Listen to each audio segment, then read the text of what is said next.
ಇವತ್ತಿನ ವಿಡಿಯೋ ಅಲ್ಲಿ ಮಹಿಳೆಯರು ಮನೆಯಲ್ಲೇನೆ ಅತಿ ಕಡಿಮೆ ಅಂತ ಹೇಳಿದ್ರೆ ಹೂಡಿಕೆ ಅನ್ನೋದನ್ನ ಹಾಕಿ ಅಂದ್ರೆ ಇನ್ವೆಸ್ಟ್ಮೆಂಟ್ ಅನ್ನೋದನ್ನ ಹಾಕಿ ಯಾವ್ದೆಲ್ಲ ಸ್ಮಾಲ್ ಬಿಸ್ನೆಸ್ ಅನ್ನೋದನ್ನ ಸ್ಟಾರ್ಟ್ ಮಾಡ್ಬೋದು ಅಂತ ಹೇಳಿ ಇದ್ರ ರಿಗಾರ್ಡಿಂಗ್ ಆಗಿ ತಿಳ್ಕೊಂಡ್ ಬರೋಣ. ಏನಂತ ಹೇಳಿದ್ರೆ ಇವತ್ತಿನ ವಿಡಿಯೋ ಅಲ್ಲಿ ಮಹಿಳೆಯರು ಮನೆಯಲ್ಲೇ ಇರ್ತೀರಾ, ಹೊರಗಡೆ ಹೋಗಿ ದುಡಿಯಕ್ ಆಗ್ತಾ ಇರಲ್ಲ, ಅವ್ರಿಗೆ ಯಾವ್ದೆಲ್ಲ ರೀತಿಯ ಸ್ಮಾಲ್ ಬಿಸ್ನೆಸ್ ಅನ್ನೋದನ್ನ ಸ್ಟಾರ್ಟ್ ಮಾಡ್ಬೋದು ಅಂತ ಹೇಳಿ ನೋಡ್ಕೊಂಡ್ ಬರೋಣ ಬನ್ನಿ.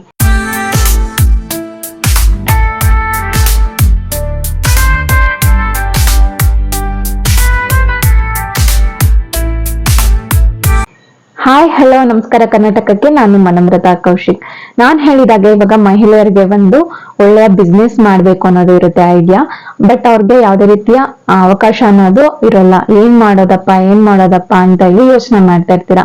ಮತ್ತೆ ಬಂದು ಇನ್ವೆಸ್ಟ್ಮೆಂಟ್ ಜಾಸ್ತಿ ಹಾಕಕ್ಕಾಗಿರೋದಿಲ್ಲ, ನಮ್ಮ ಹತ್ರ ಬಂದು ಸ್ವಲ್ಪ ಇನ್ವೆಸ್ಟ್ಮೆಂಟ್ ಅನ್ನೋದು ಇರುತ್ತೆ.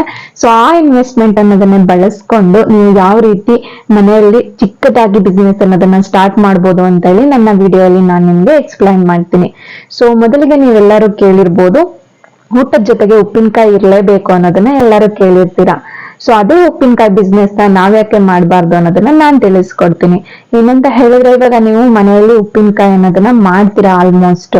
ಸೊ ಇವಾಗ ನೋಡ್ಬೋದು, ನೀವು ಮದುವೆ ಸಮಾರಂಭಗಳಲ್ಲಾಗಿರ್ಬೋದು, ಒಂದು ಬರ್ತ್ಡೇ ಪಾರ್ಟಿಲಾಗಿರ್ಬೋದು, ಒಂದು ಈವೆಂಟ್ ಅಲ್ಲಿ ಆಗಿರ್ಬೋದು, ಎಲ್ಲಿ ನೋಡಿದ್ರು ನೀವು ಫುಡ್ ಜೊತೆಗೆ ನಿಮ್ಗೆ ಉಪ್ಪಿನಕಾಯಿ ಅನ್ನೋದು ಇದ್ದೇ ಇರುತ್ತೆ. ಹೋಟೆಲ್ಗಳಲ್ಲಾಗಿರ್ಬೋದು ಅಥವಾ ಮಾಮೂಲಿ ಚಿಕ್ಕ ಗಿರಣಿ ಅಂಗಡಿಗಳಲ್ಲಿ ಮಾರಾಟ ಮಾಡುವಂತದ್ದು ಎಲ್ಲದನ್ನು ನೀವು ನೋಡಿರ್ತೀರಾ.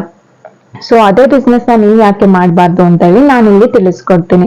ಓಕೆ, ಸೊ ಮೊದಲಿಗೆ ಇವಾಗ ನೀವು ಉಪ್ಪಿನಕಾಯಿ ಬಿಸ್ನೆಸ್ ಅನ್ನೋದನ್ನ ಸ್ಟಾರ್ಟ್ ಮಾಡ್ಬೇಕಂತ ಹೇಳಿದ್ರೆ ಅತಿ ದೊಡ್ಡ ಮಟ್ಟದಲ್ಲಿ ಸ್ಟಾರ್ಟ್ ಮಾಡ್ಬೇಕು ಅನ್ನೋದು ಏನು ಇರೋದಿಲ್ಲ. ನಿಮ್ಗೆ ಕಡಿಮೆ ಬಂಡವಾಳ ಅನ್ನೋದನ್ನ ಹಾಕಿ, ಕಡಿಮೆ ಹೂಡಿಕೆ ಅನ್ನೋದನ್ನ ಹಾಕಿ ಇನ್ವೆಸ್ಟ್ ಮಾಡಿ ಅದರಲ್ಲೇ ಆದಾಯ ಅನ್ನೋದನ್ನ ತೆಗಿಬಹುದು. ಇವಾಗ ನೀವು ಸ್ಯಾಂಪಲ್ಗೆ ಫಸ್ಟ್ ಬಂದು ನೀವು ಒಂದು 3,000ದಿಂದಾನೇ ಸ್ಟಾರ್ಟ್ ಮಾಡಿ. ನಿಮ್ಮ ಮನೆಯಲ್ಲಿ ನೀವು ನಿಮ್ಗೆ ಅಂತೇಳಿ ಉಪ್ಪಿನಕಾಯಿ ಅನ್ನೋದನ್ನ ಹಾಕೊಳ್ತೀರಾ ಅಲ್ವಾ. ಸೊ ಅದನ್ನ ಸ್ವಲ್ಪ ಎಕ್ಸ್ಟ್ರಾ ಮಾಡಿ ನೀವು ಸ್ಯಾಂಪಲ್ಗೋಸ್ಕರ ಚಿಕ್ಕ ಚಿಕ್ಕ ಅಂಗಡಿಗಳಿಗಾಗಿರ್ಬೋದು ಅಥವಾ ಬೇಕರಿಗಳಲ್ಲಾಗಿರ್ಬೋದು ಅಥವಾ ನಿಮ್ಮ ಫ್ಯಾಮಿಲಿ ಫಂಕ್ಷನ್ಗಳಲ್ಲಾಗಿರ್ಬೋದು ಎಲ್ಲರಿಗೂ ನೀವು ಫಸ್ಟ್ ಸ್ಯಾಂಪಲ್ ಪೀಸಸ್ ಅನ್ನೋದನ್ನ ಕೊಡಿ. ಅವಾಗ ಟೇಸ್ಟ್ ಅನ್ನೋದು ಇಷ್ಟ ಆದ್ರೆ ಅವರೇ ನಿಮ್ ಬಳಿಗೆ ಬರ್ತಾರೆ, ನೀವು ಮತ್ತೆ ಹೇಗೆ ಅವ್ರ ಹತ್ರ ಹೋಗ್ಬೇಕು ಅನ್ನೋದಿರೋದಿಲ್ಲ. ಸೊ ಇದು ಬಂದು ನೀವು ಚಿಕ್ಕವರಿಂದಾನೇ ಸ್ಟಾರ್ಟ್ ಮಾಡಿದ್ರೆ ನಿಮ್ಗೆ ಟೇಸ್ಟ್ ಚೆನ್ನಾಗಿದೆ ಅಂತ ಹೇಳಿದ್ರೆ ಅವ್ರು ಖಂಡಿತವಾಗಿ ನಿಮ್ ಬಳಿನೇ ಬರ್ತಾರೆ. ಯಾಕೆಂತ ಹೇಳಿದ್ರೆ ಎಲ್ಲೂ ಹೋಗೋದಿಲ್ಲ, ಜನ ಹುಡ್ಕೋದೇ ಟೇಸ್ಟ್. ಸೊ ಹಾಗಾಗಿ ನೀವು ತರದ ಉಪ್ಪಿನಕಾಯಿ ಅನ್ನೋದನ್ನ ತಯಾರಿಸ್ಬೋದು. ಇವಾಗ ಮ್ಯಾಂಗೋ ಆಗಿರ್ಬೋದು, ಸೀಸನ್ ಅಲ್ಲಿ ನಿಮ್ಗೆ ಏನೇನ್ ಸಿಗುತ್ತೆ ಅದರ ಉಪ್ಪಿನಕಾಯಿ ಅನ್ನೋದನ್ನ ಹಾಕ್ಬೋದು. ಹೆರಳಿಕಾಯಿ ಆಗಿರ್ಬೋದು, ಅಂತೆಕಾಯಿ ಆಗಿರ್ಬೋದು, ನಿಂಬೆಕಾಯಿ ಆಗಿರ್ಬೋದು, ಹಾಗೇನೆ ನಿಮ್ಗೆ ಸ್ಟಾರ್ ಫ್ರೂಟ್ ಅಂತೇಳಿ ಸಿಗುತ್ತೆ, ಕಾಮರಾಕ್ಷಿಕಾಯಿ ಅದಾಗಿರ್ಬೋದು. ಸೊ ತರ ಉಪ್ಪಿನಕಾಯಿ ಅನ್ನೋದನ್ನ ಹಾಕ್ಬೋದು. ಫಸ್ಟ್ ನೀವು ಉಪ್ಪಿನಕಾಯಿಂದ ಸ್ಟಾರ್ಟ್ ಮಾಡ್ತಾ ಹೋದ್ರೆ ನೆಕ್ಸ್ಟ್ ನೀವು ಏನ್ ಮಾಡ್ಬೋದು ಅಂತ ಹೇಳಿದ್ರೆ, ಸೊ ಅದ್ರ ಜೊತೆಗೆ ಊಟದ ಜೊತೆಗೆ ಕೆಲವರು ಹಪ್ಪಳ ಇಷ್ಟಪಡ್ತಾರೆ, ಕೆಲವರು ಸೆಣ್ಗೆ ಇಷ್ಟಪಡ್ತಾರೆ. ಸೊ ಹಪ್ಪಳದ ಬಿಸ್ನೆಸ್ ಅನ್ನೋದನ್ನ ಮಾಡ್ಬೋದು. ನಿಮ್ಗೆ ಇಷ್ಟೇ ಮಟ್ಟದಲ್ಲಿ ಮಾಡ್ಬೇಕು ಅಂತಲ್ಲ, ನಿಮ್ ಕೈಲಿ ಎಷ್ಟಾಗತ್ತೆ ಅಷ್ಟು ಮಾರಿ ನೀವು ಸ್ಯಾಂಪಲ್ ಪೀಸ್ ಅನ್ನೋದನ್ನ ಕೊಟ್ಟು ಫಸ್ಟ್ಗೆ ನೀವು ಟ್ರಯಲ್ ಅನ್ನೋದನ್ನ ನೋಡ್ಬೋದು, ಬಿಸ್ನೆಸ್ ಹೇಗಾಗ್ತಾ ಇದೆ ಅಂತ ಹೇಳಿ. ಹಾಗೇನೆ ಇದ್ರ ಜೊತೆಗೆ ಕೆಲವ್ರಿಗೆ ನಿಮ್ಗೆ ಹೊರಗಡೆ ಹೋಗೋಕೆ ಅಂತ ಹೇಳಿ ಇರುತ್ತೆ, ಅಂದ್ರೆ ಇವಾಗ ಡ್ಯೂಟಿ ಮಾಡ್ತಾ ಇರ್ತೀರಾ, ಬಟ್ ಸಡನ್ ಆಗಿ ನಿಮ್ಗೆ ಅಡ್ಗೆ ಮಾಡಕ್ಕೆ ಸಾಂಬಾರ್ ಪೌಡರ್ಸ್ ಬೇಕಾಗಿರುತ್ತೆ. ಅಂತ ಸಾಂಬಾರ್ ಪುಡಿ ಅನ್ನೋದನ್ನ ನೀವು ಮನೆಯಲ್ಲಿ ತಯಾರಿಸಿ ಮಾಡ್ಬೋದು. ಅಂದ್ರೆ ಇವಾಗ ಎಕ್ಸಾಂಪಲ್ ಬಂದು ಪುಳಿಯೋಗರೆ ಪೌಡರ್ ಆಗಿರ್ಬೋದು ಅಥವಾ ಸಾಂಬಾರ್ ಪೌಡರ್ ಆಗಿರ್ಬೋದು ಅಥವಾ ವಾಂಗಿಬಾತ್ ಗೊಜ್ಜಾಗಿರ್ಬೋದು. ಹಾಗೇನೆ ನಿಮ್ಗೆ ಈ ರೀತಿ ಪೌಡರ್ಸ್ ಅನ್ನೋದನ್ನ ಮಾಡಿ ನೀವು ಮಾಡ್ಬೋದು. ಧನಿಯಾ ಪೌಡರ್ ಆಗಿರ್ಬೋದು, ಚಿಲ್ಲಿ ಪೌಡರ್ ಆಗಿರ್ಬೋದು, ಈ ರೀತಿ ಪೌಡರ್ ಅನ್ನೋದನ್ನ ಒಂದೊಂದನ್ನೇ ಸ್ಟಾರ್ಟ್ ಮಾಡ್ತಾ ಹೋದ್ರೆ ನಿಮ್ಮ ಬಿಸ್ನೆಸ್ ಅನ್ನೋದು ಬಂದು ಒಳ್ಳೆ ಮಟ್ಟಕ್ಕೆ ಸೇರುತ್ತೆ. ಹಾಗಾಗಿ ನೀವು ಯಾರು ಬಿಸ್ನೆಸ್ ಅನ್ನೋದನ್ನ ಮಾಡ್ಬೇಕು ಅಂತ ಇದ್ದೀರಾ ಅವರು ಖಂಡಿತವಾಗಿ ನೀವು ತುಂಬಾ ಯೋಚನೆ ಮಾಡ್ಬೇಕನ್ನೋದಿರೋದಿಲ್ಲ. ಸೊ ನಿಮ್ಮ ಹತ್ರ ಇರುವಂತಹ ಅಮೌಂಟ್ ನ ಹಾಕಿ ಚಿಕ್ಕದ್ರಿಂದಾನೇ ಸ್ಟಾರ್ಟ್ ಮಾಡಿ ನೀವು ದೊಡ್ಡ ಬಿಸ್ನೆಸ್ ಅನ್ನೋದನ್ನ ಮಾಡ್ಕೋಬಹುದು.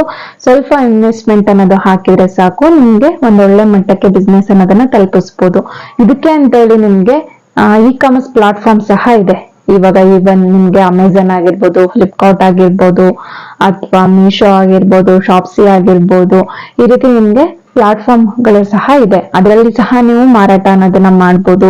ಇಲ್ಲ ನಿಮ್ಗೆ ಇನ್ಸ್ಟಾಗ್ರಾಮ್ ಇದೆ, ಆ ಅಕೌಂಟ್ ಅಲ್ಲಿ ಸಹ ನೀವು ಫಾಲೋವರ್ಸ್ ಅನ್ನೋದನ್ನ ಜಾಸ್ತಿ ಮಾಡ್ಕೊಂಡು ಆನ್ಲೈನ್ ಬಿಸ್ನೆಸ್ ಸಹ ಮಾಡ್ಬೋದು. ಇಲ್ಲ ಫೇಸ್ಬುಕ್ ಇದೆ, ಯೂಟ್ಯೂಬ್ ಇದೆ. ಸೊ ಇದೇ ರೀತಿ ನೀವು ಎಲ್ಲದನ್ನು ಬಳಸಿ ನೀವು ಒಂದೊಳ್ಳೆ ಬಿಸ್ನೆಸ್ ಅನ್ನೋದನ್ನ ಸ್ಟಾರ್ಟ್ ಮಾಡ್ಬೋದು. ಇದೇ ರೀತಿ ನಿಮ್ಮ ಬಿಸ್ನೆಸ್ಗೋಸ್ಕರ ನೀವು ಇನ್ವೆಸ್ಟ್ ಮಾಡ್ಬೇಕಂತ ಹೇಳಿದ್ರೆ ಸ್ವಲ್ಪ ಸ್ಮಾಲ್ ಅಮೌಂಟ್ ಇಂದಾನೆ ಇನ್ವೆಸ್ಟ್ ಮಾಡಿ ಸ್ಟಾರ್ಟ್ ಮಾಡಿ.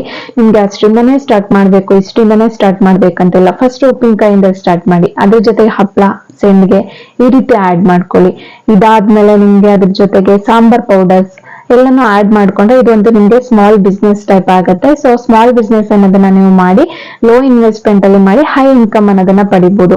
ಯಾಕೆ ಅಂತ ಹೇಳಿದ್ರೆ ಇವತ್ತಿನ ಇದರಲ್ಲಿ ನಿಮ್ಗೆ ಸೊ ಎಲ್ಲ ಫಂಕ್ಷನ್ ಗಳು ನಡೆಯುತ್ತೆ. ಇವೆಂಟ್ ಆಗಿರ್ಬೋದು, ಬರ್ತ್ಡೇ ಆಗಿರ್ಬೋದು, ಇವಂತೂ ಇವೆಂಟ್ ಅನ್ನೋದಕ್ಕೆ ಇದೇ ಇಲ್ಲ, ಎಲ್ಲದನ್ನು ಜೋರಾಗಿ ಮಾಡ್ತಾರೆ. ಸೊ ಯಾವ್ದೊಂದು ಇವಾಗ ಮುಂಚೆ ಎಲ್ಲ ಬರ್ತಡೇ ಅನ್ನೋದು ಬಂದು ಮನೆ ಅವರು ಸೇರ್ಕೊಂಡ್ ಮಾಡ್ತಾ ಇದ್ರು. ಬಟ್ ಈಗ ಹಾಗಲ್ಲ, ಇಡೀ ಎಲ್ಲಾರ್ಗು ಹೇಳಿ ಮಾಡ್ತಾರೆ. ಅಂತ ಸಮಯದಲ್ಲಿ ನಿಮ್ಗೆ ಒಂದೊಳ್ಳೆ ಅವಕಾಶ ಅನ್ನೋದನ್ನ ಸಿಕ್ಕಿ ನಿಮ್ಮ ಅಂದ್ರೆ ಫ್ಯಾಮಿಲಿಯವ್ರಿಗೇನೆ ನೀವು ಕೊಡ್ಬೋದು. ಎಷ್ಟೋ ಜನ ಫ್ಯಾಮಿಲಿಯಲ್ಲೇ ಇರ್ತಾರೆ, ಫಂಕ್ಷನ್ ಮಾಡ್ತಾರೆ, ಒಂದೊಂದು ಬಿಸ್ನೆಸ್ ಇದೆ ಅಂದ್ರೆ ಅವ್ರು ತಗೊಳ್ತಾರೆ. ಸೊ ಅದ್ರ ಜೊತೆ ನೀವು ಇನ್ವೆಸ್ಟ್ಮೆಂಟ್ ಅನ್ನೋದು ಹಾಕಿ ನೀವು ಅವರಿಗೆ ಮಾಡ್ಕೊಡ್ಬೋದು. ಸೊ ಆಗ ಟೇಸ್ಟ್ ನೋಡಿ ಅವರೇ ನಿಮ್ ಹತ್ರ ಬರ್ತಾರೆ. ಸೊ ಅಂತ ಬಿಸ್ನೆಸ್ ಗಳನ್ನ ಸ್ಟಾರ್ಟ್ ಮಾಡ್ಕೊಂಡು ಮಹಿಳೆಯರು ಉತ್ತಮವಾಗಿ ಮನೆಯಲ್ಲೇ ಇನ್ಕಮ್ ಅನ್ನೋದನ್ನ ಮಾಡ್ಕೋಬಹುದು ಅಂತ ಹೇಳಿ ನಾನು ಇವತ್ತು ಈ ವಿಡಿಯೋಲಿ ತಿಳಿಸ್ಕೊಟ್ಟಿದ್ದೀನಿ. ಇದೇ ರೀತಿ ನಿಮ್ಗೆ ವಿಡಿಯೋಸ್ ಅನ್ನೋದು ಇಷ್ಟ ಆದ್ರೆ ದಯವಿಟ್ಟು ನನ್ನ ಅಕೌಂಟ್ ಅನ್ನೋದನ್ನ ಸಬ್ಸ್ಕ್ರೈಬ್ ಮಾಡ್ಕೊಳ್ಳಿ. ಹಾಗೇನೆ ಮುಂದಿನ ವಿಡಿಯೋಸ್ಗೋಸ್ಕರ ವೆಯ್ಟ್ ಮಾಡಿ. ಇದೇ ರೀತಿ ನಿಮ್ಗೆ ಬಿಸ್ನೆಸ್ ಐಡಿಯಾಸ್ ಬೇಕಂತ ಹೇಳಿದ್ರೆ ಕಮೆಂಟ್ ಅಲ್ಲಿ ಖಂಡಿತವಾಗಿ ತಿಳಿಸ್ಕೊಡಿ. ನಾನು ನಿಮ್ಗೆ ಒಂದೊಳ್ಳೆ ಐಡಿಯಾ ಅನ್ನೋದನ್ನ ತಿಳಿಸ್ಕೊಡ್ತೀನಿ. ಹಾಗೇನೆ ಈ ವಿಡಿಯೋ ಇಷ್ಟ ಆದಲ್ಲಿ ಶೇರ್ ಮಾಡಿ, ಲೈಕ್ ಮಾಡಿ, ಕಮೆಂಟ್ ಮಾಡಿ. ಓಕೆ, ಧನ್ಯವಾದಗಳು. Bye bye. Thank you all.